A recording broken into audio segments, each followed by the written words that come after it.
los mercados en los que venimos como con más entusiasmo, ¿no? Porque sabemos que es una plataforma, como he dicho en la presentación, en la que el mundo de la música se relaciona.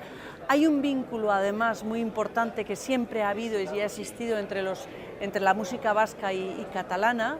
Queríamos hacer hincapié y hacer la presentación de Euskal Herri Sona, que se hace por primera vez la presentación aquí en Vic. Y llevamos organizando Euskal Herri Sona 17 años. Nosotros lo organiza la Euskal Etxea de Barcelona, nosotros lo apoyamos, lo impulsamos y es muy importante porque es una ventana de la música vasca, de todos los estilos de la música vasca en Barcelona.